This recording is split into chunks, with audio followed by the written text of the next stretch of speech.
باب ما ذكر في الرجل يدرك الإمام وهو ساجد كيف يصنع.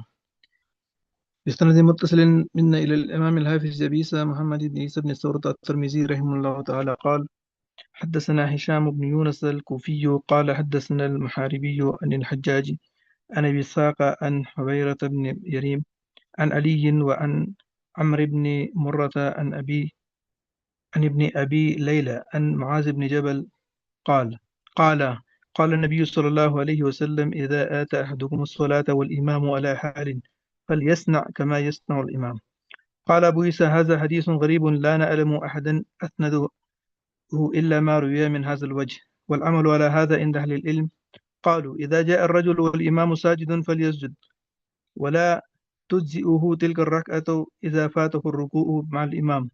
واختار عبد الله بن عمر أن يسجد مع الإمام، وذكر عن بعضهم فقال: لعله ألا يرفع رأسه من تلك السجدة حتى يغفر له.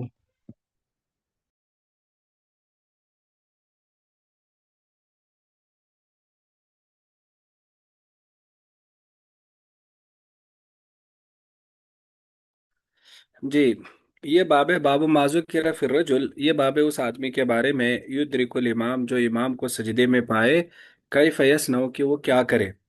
تو حضرت معاذ بن جبل فرماتے ہیں کہ نبی علیہ السلام نے فرمایا: اذا اتا احدکم الصلاۃ، جب تم میں سے کوئی نماز کے لیے آ جائے، والامام علی حال، امام کسی حالت پر ہو، فلیصنع کما یصنع الامام، تو وہ وہی کرے جیسے امام کر رہا ہے، یعنی امام کو جس حالت میں بھی پائے، رکوع میں، قیام میں، سجدے میں، تو اسی حالت میں پھر کرے۔ قال ابو عیسیٰ، امام ترمذی فرماتے ہیں: هذا حدیث غریب لا نعلم واحدا اسندہ، کہ کسی نے اس کو مسند یعنی مکمل بیان نہیں کیا مگر اسی طریقے سے، یعنی اسی سند سے۔ والعمل والا هذا عند اہل العلم، قالوا، فرماتے ہیں: اذا جاء الرجل، جب آدمی آئے اور امام سجدے میں ہو، فلیسجد، تو وہ سجدہ کرے، ولا تجزئ تلک الرکعہ، اگرچہ وہ رکعت کافی نہیں ہے، اذا فات الرکوع مع الامام، جب وہ امام کے ساتھ اس کی رکوع وہ فوت ہو گئی تھی، تو وہ رکعت شمار تو نہیں ہوگی، لیکن کھڑے ہونے کی بجائے وہ سجدے میں ساتھ شامل ہو جائے۔ وختار عبداللہ بن مبارک، حضرت عبداللہ بن مبارک رحمہ اللہ فرماتے ہیں کہ وہ امام کے ساتھ سجدہ کرے، اور بعض یہ فرماتے ہیں لعلہ لا یرفع راسہ، شاید کہ وہ امید ہے کہ وہ اپنے اس سجدے سے اس نے سر نہ اٹھایا ہو، حتیٰ یغفر له، یہاں تک کہ اس کی مغفرت ہو جائے، یعنی صرف اس وجہ سے پیچھے رہ جانا کہ چونکہ یہ تو شمار ہی نہیں ہے یہ سجدہ، تو سارے لوگ سجدے میں اور یہ کھڑا ہے، تو یہ تھوڑا سا عملی طور پر اچھا نہیں لگتا کہ باقی سارے سجدہ کر رہے ہیں اور یہ ویسے ہی کھڑا ہے، تو بہتر ہے کہ سجدے میں ہی ساتھ کیا ہو جائے، شامل ہو جائے۔ جی، پڑھیں۔ باب كراهية أن ينتظر الناس الإمام وهم قيام عند افتتاح الصلاة.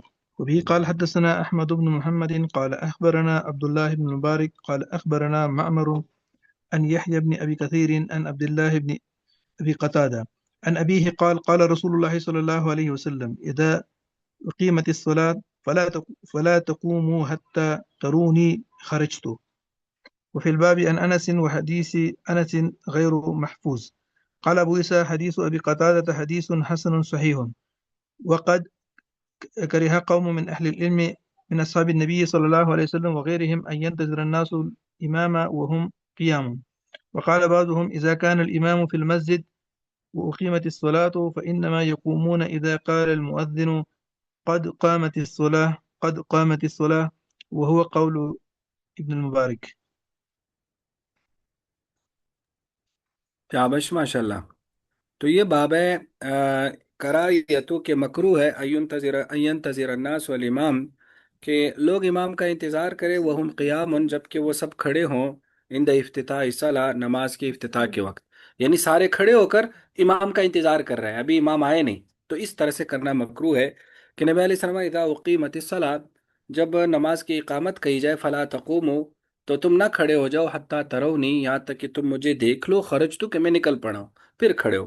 وفي الباب عن انس رضي الله عنه حديث انس غير محفوظ، قال ابو عيسى حديث ابي قتادة حديث حسن صحيح، وقد كره قوم من اهل العلم، اہل علم کے قوم نے نبی علیہ السلام کے صحابہ وغیرہ نے مکروہ سمجھا ہے، ينظر الناس والامام، ينظر الناس والامام، کہ لوگ امام کا انتظار کر رہے ہو جبکہ وہ کھڑے ہوں، اور بعض کہتے ہیں کہ جب امام مسجد میں ہو اور نماز کی اقامت کہی جائے، فإنما يقومون، تو وہ اس وقت کھڑے ہو جائے جب مؤذن کے قد قامت الصلاة، قد قامت الصلاة، وہ ہوا قول ابن المبارک، وہ ابن مبارک کا قول ہے۔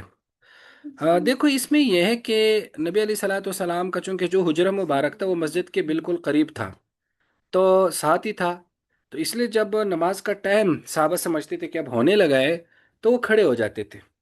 تو ظاہر ہے بسا اوقات وہ آدمی تھوڑا سا اچھا سا نہیں فیل کرتا کہ لوگ کھڑے ہیں، تو اور زیادہ انسان جو ہے نا زیادہ ایسا لگتا ہے کہ شاید ان کو بڑی جلدی ہے، تو اس لیے آپ علیہ صلاحت وسلام نے ان کے اطمینان کے لیے، اور کبھی کبھار انسان وہ سمجھتے کہ وہ باہر نکل رہا ہے لیکن انہیں کسی وجہ سے دیر ہو جاتی ہے، تو اس لیے آپ نے فرمایا تو تم جو ہے نا پہلے نہ کھڑے ہو، جب تم دیکھو کہ میں باہر نکل آیا ہوں پھر تم کھڑے ہو جاؤ، گویا کہ قسم کا محض انتظامی حکم تھا ایک تو یہ۔ اب اس کے بعد دوسری بات یہ ہے کہ اگر تکبیر شروع ہو جائے تو پھر کب کھڑے ہونا؟ تو فرمایا بعض لوگ کیا کہتے ہیں کہ حی علی الصلاح یا اس پر کھڑے ہو جائیں، جیسے یہاں قد قامت الصلاۃ پر کھڑے ہو جائیں، تو یہ دیکھو قد قامت الصلاۃ پر یا حی علی الصلاح حی علی الفلاح پر کھڑے ہونا یہ آخری حد ہے، یعنی اس سے پہلے نہ کھڑے ہوں، یعنی اس سے تاخیر نہ کریں۔ تو اس کا مطلب یہ نہیں کہ پہلے کھڑے نہیں ہو سکتے، ہمارے جو لوگ ہیں نا بریلوی حضرات، تو وہ کھڑے نہیں رہتے، وہ سارے بیٹھے رہتے ہیں، تو جب وہ حی علی الصلاح حی علی الفلاح یا قد قامت الصلاۃ پر پہنچتے ہیں تب کھڑے ہو جاتے ہیں، اور یہ ہماری بعض فقہ کی کتابوں میں بھی یہ بات لکھی ہے، لیکن وہاں حواشی وغیرہ میں یہ بات بھی لکھی ہے کہ یہ دراصل آخری حد ہے، کہ اس سے دیر نہ کریں، اس سے پہلے کھڑا ہونا جائز ہے، اور پہلے کھڑا ہونا چاہیے، جب اقامت شروع ہو جائے اسی وقت کھڑا ہونا چاہیے، خاص طور پر آج کل کے احوال میں یا مصروف مساجد میں، تاکہ جو صفے ہیں اس کو پہلے سے ہی درست کر دیا جائے۔ دیکھو لوگ پہلے کھڑے ہوتے ہیں تب بھی بسا اوقات ایسا ہوتا ہے کہ امام نماز شروع کر دیتا ہے، ابھی صفے ہی درست نہیں ہوئی، کسی صف میں خالی جگہ ہے، کسی میں یہ ہے، تو اس لیے بہتر یہ ہے کہ پہلے کھڑے ہو جائیں تاکہ صفے اچھی طرح سے درست ہو جائے۔ جی آگے۔